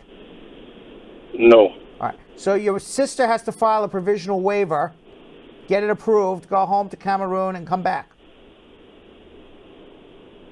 Okay. So she's eligible for a green card for years. I don't know why she's not doing it. Because the lawyers we were meeting, they told us that if she filed an adjustment, she was going to get denied. I agree with that. She would be denied. But what she should do is file a provisional waiver, and then with that waiver, she can go back to Cameroon, pick up her green card, and return in 2 weeks. The waiver is forgiveness. please forgive me for being undocumented in America. You get approved. Now there's no reason to deny her when she goes home. Oh, so she has to file the waiver and file the I-485 at the same time? No, she files an I-601A waiver, gets it approved, processes to go to Cameroon, and comes back. Hold on. Let's go to Quib in Seattle. Quib. Hi, Brad. Thanks for taking the call. Big fan. If Jonathan is listening, big fan of his show back in the days. Thank you. My question is, I'm currently on a pending asylum case, and I work for a big tech company. And is it possible for my company to sponsor me for a green card or H-1B, well, whichever comes first? On a pending asylum? And if my company can sponsor me for a green card. When did you apply for asylum? 2018. When did you come to the U.S.? 2017. How long were you in the U.S. before you applied for asylum? Few months, just 1 or 2 months. You can do a labor certification. You don't need an H-1B. You can do a labor certification, a perm, to get your green card. It's possible you'll be able to adjust your status. Worst comes to worst, you don't have a 10-year bar. We would have to find a third country to process you for your green card, and you can return. Can I process my green card here in America? You would process everything in America. Where you get your green card, whether you adjust here or have to go to a third country, I got to look at your records first. Okay. But either way, you'd get a green card, so do it. So it's possible. That's what you're telling me, right? From pending asylum to green card, it's possible. Correct. What are the requirements? To do a labor certification perm? What that constitutes? Well, you have to file, your employer has to file a perm application. In a perm application, they have to prove that you're not taking a job away from an American worker. Step one is to figure out what the prevailing wage is of similarly employed workers in your area, in your job, doing your job duties with your experience. Step two is get a reference of experience that you've done this job for another company. Because if you learn to do the job for the company that's sponsoring you, the government's going to say, go teach somebody else to do it, who's an American, who's out of work. So as long as you came to that company with experience and they're paying you the prevailing wage of similarly employed workers, they then, at that point, run advertisements in a local newspaper and depending on whether it's a skilled professional job, perhaps in trade magazines and radio and media, leaving a job description on a website. They try to recruit a U.S. worker. They can't find somebody to do your job. And then you file a labor application saying, this guy Quib came to us with experience, here it is. This guy Quib is being paid the prevailing wage. Here's proof from the Department of Labor, wage prevailing determination, a prevailing wage determination, excuse me. Here's proof that we tried to find a U.S. worker. We couldn't find one. We fill out the entire form. You submit it to get approved. Once that's approved, you will then file an I-140 visa petition. You got to prove that the employer can afford to pay your salary, and you have an approved labor application. Once that happens, you become eligible for a green card. Whether you adjust your status or process in the third country, I'd have to review your records. But either way, you'd get a green card. But is it possible to process my green card without very living? likely here to adjust. Okay. So one final question. Without going to H-1B, I can do directly to green card, right? You don't need an H-1B because you have a work permit through asylum. Okay. Thank you so much, sir. I appreciate it. Okay. Let's go to Lushad in Bradenton, Florida. Hello, good afternoon, Mr. Brad. How are you? Good. How are you? Good. Thank you for answering my phone call, and thank you for the work that you're doing. My pleasure. I really appreciate it. And I just have a couple questions about my kids. I married my U.S. citizen wife back in June 2018, and she filed an I-130 petition for me. And when they sent me the interview, we didn't get to the interview because my lawyer had to file I-260 petition. And this petition went in February 11, 2020. And they sent me a request for evidence. You can see if I ever get arrested before. And I sent it, and they received it since April 13, 2020. And since then, they sent me a prima facie determination that was expired for a year, and then they sent me another What is one your that question? just got Tell me what your expired. question is. Okay. Now I haven't get any answer, any feedback, and I was trying to call them, and they said I need to write them a Number one, letter, when and you I call did. immigration, you're not really calling immigration. You're calling an outside company that answers the phones. Okay. It's So not now, helping you. is When there? did you file the I-360? February 11, 2020. Okay, so I can tell you you're not going to hear anything till January, February of 2023. It's taking 3 years right now. Okay. Just So hang in there on that. while the I-260 is still pending, is there any way I can file the adjustment of status? Yes, since you my should. wife is If a you US haven't citizen? filed an adjustment, you should have done it already. If you haven't done it already, do it now. File an adjustment. File for your work permit. File for your travel document. In years past, some lawyers were concerned about filing an adjustment with an I-360. They said, oh my gosh, what if the I-360 doesn't get approved? Maybe my client would get put in deportation. I never agreed with that anyway, because it was very rare that VAWA cases would get approved and you get put in deportation. Now you don't get put in deportation if your VAWA case is denied, so you have no reason not to file your adjustment. You have no reason not to get your benefits, your work permit, and your travel. So although I was always filing adjustments, although at least I understood an argument not to, I understood that argument. I said, no, do it anyway. Because why live here and suffer for 3 years? Get your work permit, get your travel. Now there's no reason not to do it. They don't do anything to you if you get denied. So file your adjustment. Go ahead. Okay. All Thank right? you. All right. With that said, where am I here? If you didn't get your immigration questions asked and answered, you could always follow me on Instagram at RealBradBernstein. Drop me a DM. Do not leave me a voice message. You know what happens when you leave me a voice message? I don't listen to it. Do not try to call me on Instagram. People try to do that. That's crazy. Do you know what happens when you call me on Instagram? Blocked. Blocked. Just drop me a DM at RealBradBernstein. I will answer your question. There's nothing worse than getting a call at 2 a.m. Yeah, that's insane. It's insane in the membrane. I go, who would do that? Just leave me a DM and I will get in touch with you. Also, of course, you can follow us at Bradshaw Live. And if you don't like 2 hours of me, I like 2 hours of me. Yeah, I do too. I like 2 hours of yo-yo, but some people don't. Then follow us at Bradshaw Live on Instagram. And if you're desperate and you want to get an answer from me directly to you, leave your questions on TikTok. You may be lucky.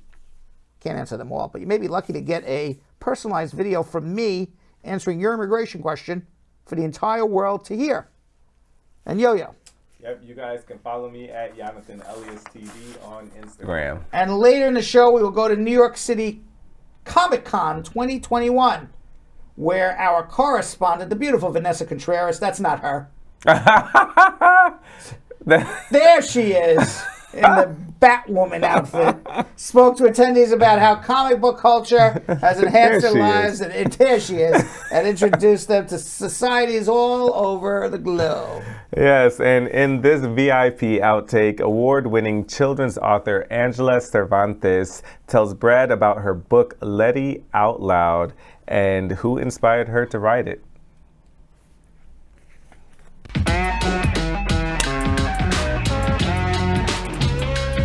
What is Letty Out Loud about? She's from Tlaquepaque, Mexico, and she is an ESL student, which means an English as a second language. And she is just trying to prove to everyone that she can speak English, write English as well as everyone else. It was inspired by all the many English ESL students I met in my school visit. I always asked for a reader to come up and read with me. And so many times, just by luck, I'll pick a student that I didn't know was an ESL student that was only been speaking English for 2 years. And then after this visit is over, these teachers or librarians will come up crying, going, oh my God, you don't realize you picked Tariq. Tariq's only been speaking English for a year. And to see him up there reading in front of all his friends was just amazing. There we are. We're back. Yeah. All right. So we did Schmooze. We did TikTok time. We did meat and potatoes. We did VIP outtake. It's now social media check-in, where Jonathan has been scouring the comments for the best issues, problems, and questions of the day. Let's do it.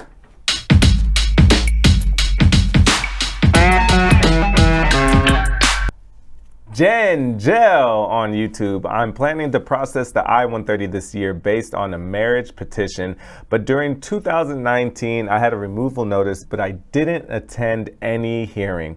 As I checked recently, it was closed due to non-prosecution. What should I do? Well, if your removal hearing was closed, you got to recalendar it to get it terminated. There's a difference between closed and terminated. So we got to figure out exactly what happened and then go from there. Jennifer Lynn on YouTube. I was married once to a Jamaican man. It ended badly as he was not honest about his true intentions for the marriage, even though we lived together as husband and wife. The separation occurred in May 2020, but during the divorce process, the I-130 and 485 were withdrawn for him and his son, who I was sponsoring. The divorce was finalized February 25th, 2021. In late 2021, I began dating another Jamaican man, and we were married on 2/27/2022. So we will eventually file to adjust the status with my ex. I did all the filings myself with my new husband. Should I have an attorney based on what I went through with the first? What happens when you ask if you need an attorney? Yeah. Like, that's literally all you had to ask is, should I get an attorney? Right. And first of all, yes, you're allowed to fall in love, fall out of love, fall in love again. But what happens is if you keep showing up, especially in this short period of time, sponsoring different husbands, immigration's going to think maybe this is your business, getting married to people and filing. But if you was a legitimate marriage, didn't work out, and then you fall in love again, there's nothing wrong with that. 50% of America falls in and out of love, marries, divorces, marries. Tia on YouTube. I'm in the U.S. waiting on approval of I-601A that was filed in 2020. My child, who is a derivative on my I-130, turned 19 and is accruing unlawful status because of his long delay. What should I do? How is she getting her green card? I'm in the U.S. waiting on the approval of the I-601A that was filed in 2020. So the child is a derivative on the I-130. How old is the child now? Turned 19. Child needs his or her own 601A. The child doesn't derive a waiver through your waiver. Each person needs their own separate 601A. Start a 601A for your child. May on YouTube. I finally got an interview date in Jamaica in a few weeks. Is it okay to take my 3-year tax records, or do I have to request tax transcripts from the IRS? You can take your tax records. A lot of times they ask for the transcripts, so try to get them. By the way, on that last question, another way the 19-year-old can go is do a SIJ if there's no father involved. No father in the picture. All right. Yeah. Carib on YouTube. If you have a pending asylum, can you get a green card through your employer? If so, please. We answered that question. Okay. That was Quib. Okay. Oh, yes. yeah. Right. Okay. Idalma Sosa on Facebook. I had my AOS, USCIS spouse, interview 3 weeks ago. Interview went well, but my case is on hold for review. What could be a reason to keep my case on hold for review? They don't believe it's a real marriage. They think you're committing fraud. You have a criminal record, something in your background. You completed the application wrong. The immigration officer fell asleep. All sorts of different reasons. They're not doing their job. I come up with 1,000 reasons why. Yeah. Carrie Berry on YouTube. Got my citizenship through my mom. I got my U.S. passport, but now I'm married and want to file for my husband. Can I use my passport, or do I have to file for a citizenship certificate? If so, what form? You can use a passport as proof that you're a citizen to file an adjustment for a spouse. IK on YouTube. My friend did not receive her second VAWA extension letter. She's now out of status. What should she do? Contact a good lawyer. Anna Gay on Biggs on YouTube. My friend is here on a J1 visa and she's a Section 212E bearer. 2 years rule does apply. Doesn't she have to go home back when she files her paperwork? Yeah, she has a J visa with a 2-year home residence requirement. She has to go home unless she can get a waiver, either through no objection letter from her government or extreme and unusual hardship to her spouse or children. Shakira on YouTube, I came in without inspection in 1992, had a removal order, but stayed here. I got married to a U.S. citizen in 2004 and have an 18-year-old daughter. My I-130 is approved. Can we just adjust the status now? No, you got to reopen your removal case. And last one, Burrell Eris on Facebook. I sent my N400 about 2 weeks ago. I received a couple letters. One said that they'll be using my fingerprints from, I guess, my green card. Is that a good sign? And what's the next step It's neither a good sign or a bad sign. It's just they're saying, we already have your fingerprints. We don't need them again. Don't look too much into it. It's just straightforward information. By the way, you don't need to take a fingerprint again. So it's a good sign that you don't have to waste a day going there. Is it a sign that you're going to get approved? No. Just they're using your fingerprints again. All right. All right. Back in October, Vanessa Contreras, Nesquik, went to New York City Comic Con 2021 to check out the celebration of comic book culture and speak with attendees about what the event means to them and how it brings different cultures from all over the globe together. Let's watch. Hey Brad Squad, it's Vanessa Contreras on the scene of the New York City Comic Con 2021. Fans are back at the Jacob Javits Center for the 4-day festival celebrating the comic book culture. First held in 2006, the New York City Comic Con is an annual convention dedicated to fans of everything from comics to graphic novels, from manga to video games to film and TV and of course cosplay. But it's not just a costume party. The comic book culture is influenced by artists from all over the world. So this event also provides a lens into what's hot in pop culture and important to societies around the globe. People from all different backgrounds get to mix and mingle. So let's go check it out, squad.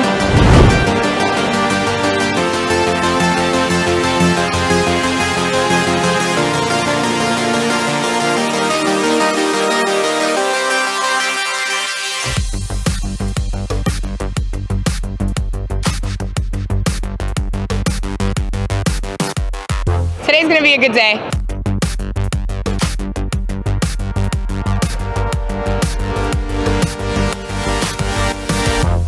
Okay, squad, here we go. I told you we would make some new friends on the floor, and I need some names. Vision. I'm Wanda, the Scarlet Witch. And I'm Loki. How are you guys loving Comic-Con so far? Oh, it's been amazing. Absolutely amazing, seeing a lot of old pals. Hi, I'm Vanessa from Black Clover. I am Mr. Freeze. You guys look phenomenal, I must say. I have Harley Quinn here, but sometimes you go by Jillian, correct? Yes. I'm Caitlin Christine, and I'm MJ Carnage. Hi, I'm Jasmine Page, and I'm Tanjiro from Demon Slayer. Okay, ladies, fierce. Why do you guys choose to come to Comic-Con? I just think the community as a whole, between cosplaying and anime and the comic book world, it's just such an incredibly creative environment and just like, I don't know, like a safe place. I love it here. I gotta second that, and it's to see everyone's creativity come to life. People spend so much time on their cosplays, on just, you know, their artwork, and to see everything come together, it is just, it's magical. Hello, my name is Morbid Blackstar. Why did you come to Comic-Con? Well, originally I was gonna plug my guitar and I was gonna serenade the entire world with my beautiful, dark, evil compositions. So far I haven't done it. Maybe it'll happen, we'll see. My name is Al. My name is RX Superstar.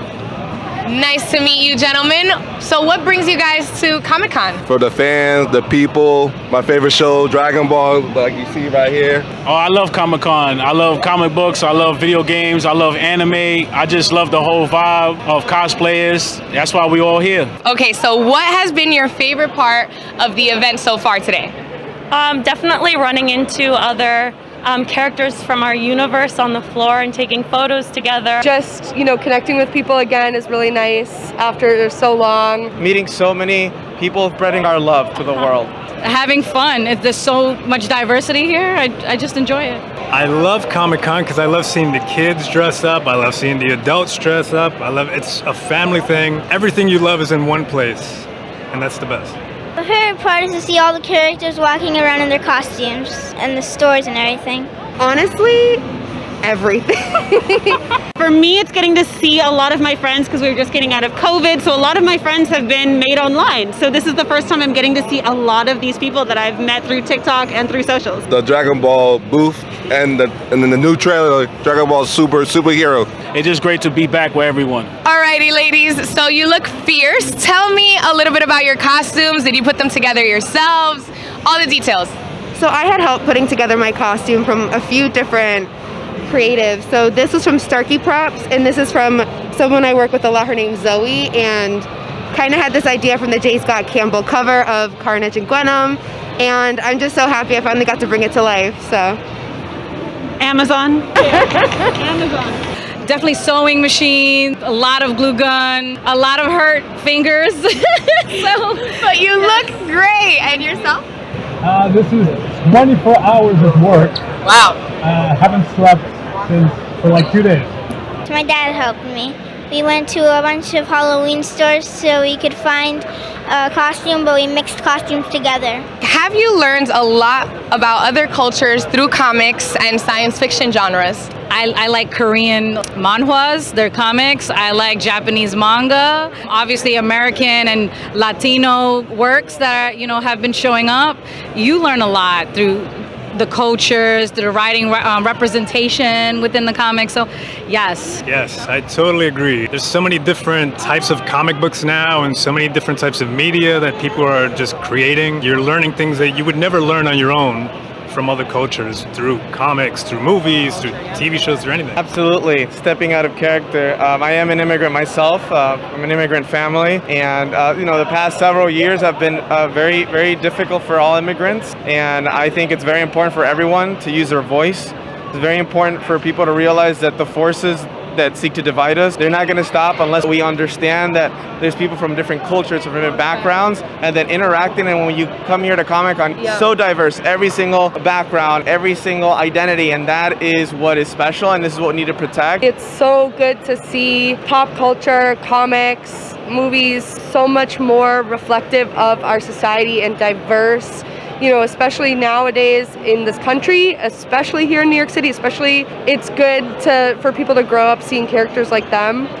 And now we have strong female leaders of color stepping into comic books and movies, and it's a great time to be a nerd. Yeah, I also just love how not only inclusive representation, but also really interesting looks at what our future could be, envisioning not just the disparities that exist, but solutions and ways forward that are more than what we might envision in our day-to-day lives, and that's what I adore about it, and I think is so important. There's so many variations of each character.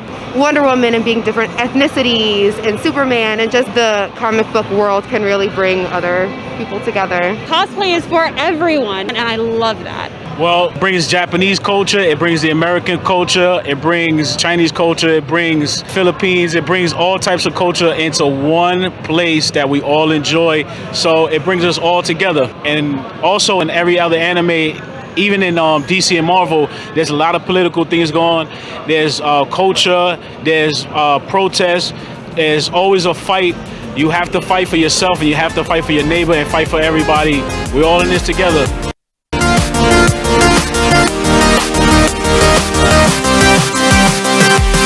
Can you share a little of your immigration story? My parents actually grew up in Cuba, and they, experienced poverty, they experienced lack of democracy and right to express themselves, and, they left for a better life. I was actually born in Spain and then grew up in Florida, and I got to really see what it is, the struggle of being an immigrant, and seeing us, a family struggling as an immigrant family has really shaped why I'm an activist and why I fight. I fight because I don't want anyone to have to go through the struggle just to be a normal person. Everyone is human. Everyone deserves the same rights, the same opportunity to dream, to hope, to be happy, to have a family. It's something that is so important. A lot of the stories that we see, for example, like Marvel movies, it shows it's, Star Wars, it's a fight against fascism. It's a fight against forces that want to, take away people's rights, take away people's voices. So we have to keep using that voice. Democracy is not a sport, and rights are not guaranteed if you don't fight for it. I'm half Puerto Rican and half Japanese. My great-grandfather was in the concentration camps here. Being a Puerto Rican as well, yes, we're American, but we're going through a lot of stuff right now. And I feel like they're not represented as much and that they need to be or protected by the government. A bunch of different things mixed. I look up to my grandmothers a lot because I'm first generation American. So them coming here and my parents coming here, you learn a lot from just what they grew up on and the things they dealt with compared to us here where my generation, I would say, we have it pretty easy compared to them. My dad's from Ireland and my mom is from Peru. Amazing. And have you learned a lot of different things from both cultures? Yes. My favorite part is that, well, my dad taught me that Ireland stole the potatoes from Peru. Well, luckily they made you, so they came together, and that's just fine. I'm Puerto Rican, and I'm Persian, I'm black, and so I'm from everywhere. My parents met in Germany. As far as me, I'm native to America, but my story reaches back really, really far. I am from Mexico City. I came to America 10 years ago. I have been here with different visas. I got my master's degree in fine arts of filmmaking at the New York Film Academy. So I got a student visa, then I got an OPT visa, then I had my B1, B2 visa, and right now I'm applying for a green card. So why did you decide to come to America? Well, I thought that, I had my niche here, like as a metalhead, as a horror filmmaker. There's definitely more culture here. I mean, we're in the Comic Con, there's no doubt about it. And, exert my expertise in music and film in a place where it will be appreciated. Just to be in the right place, with the right people and, try to have more opportunities. Well, I'm Puerto Rican from New York City. My dad was born in Puerto Rico and my mom was raised in New York City in Harlem. Harlem, what's up? By being a Puerto Rican, that's a whole big culture of passion, food. It just feels great to see anime and see Comic Cons bring all our cultures together.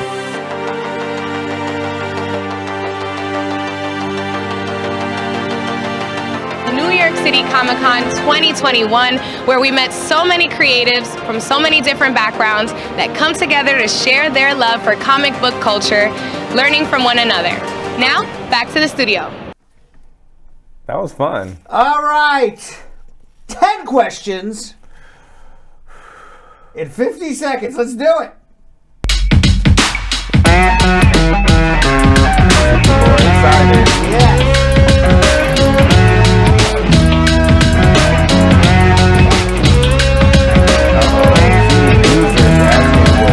Redeem himself today. Oh boy.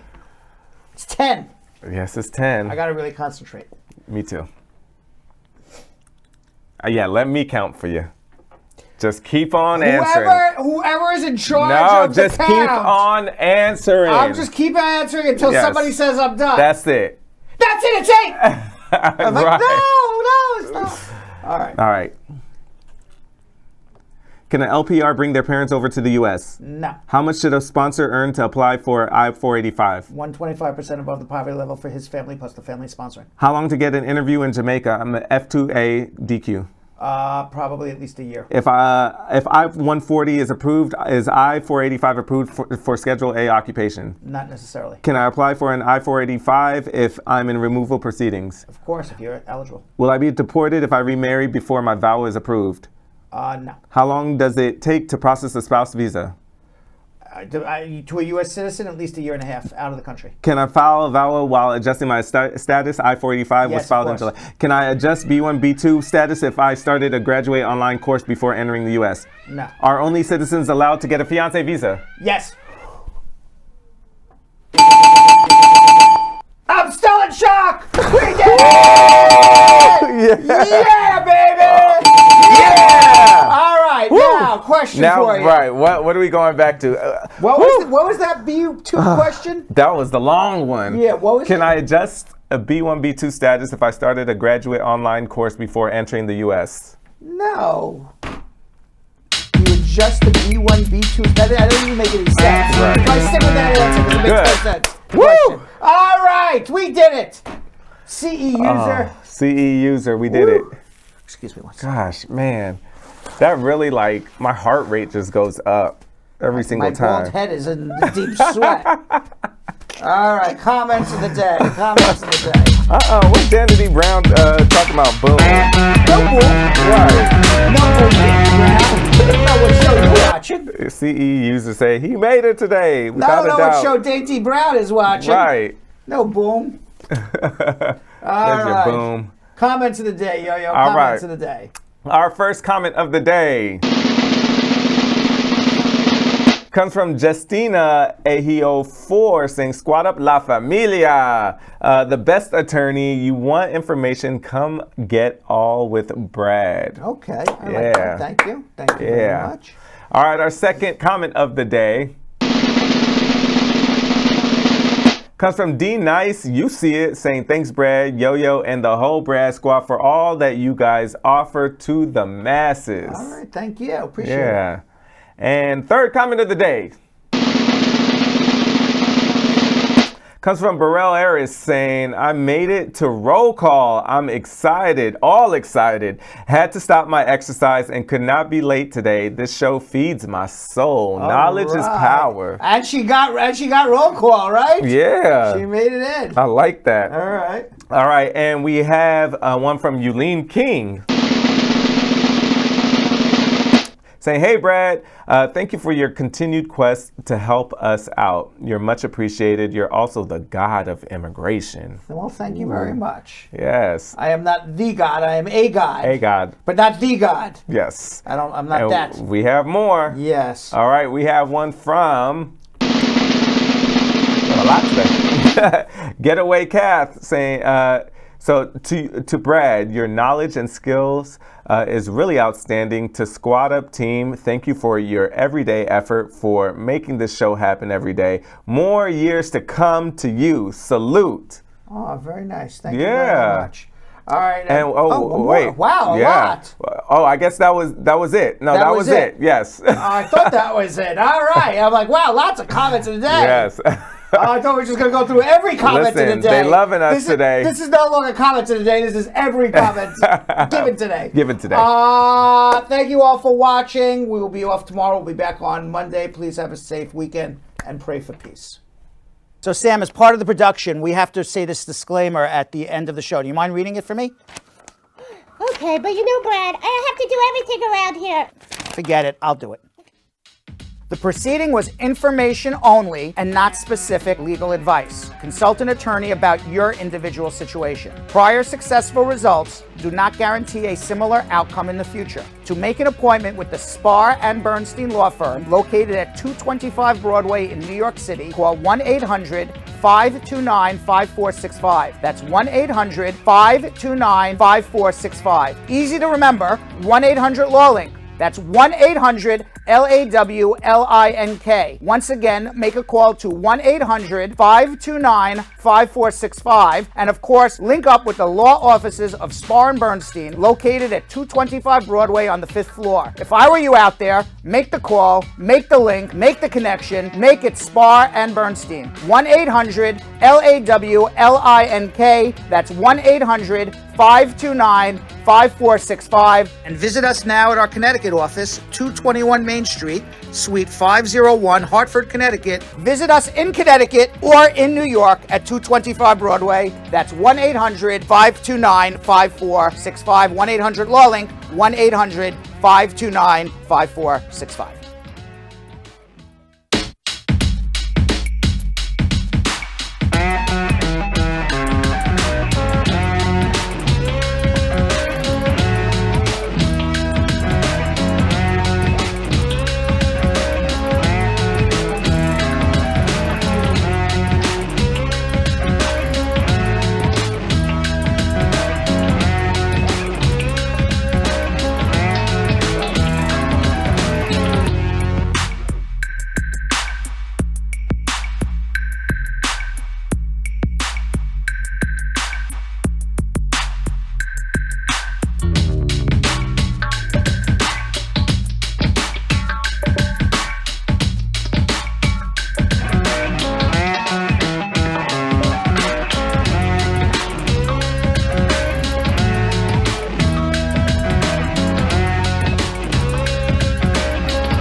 What are you doing?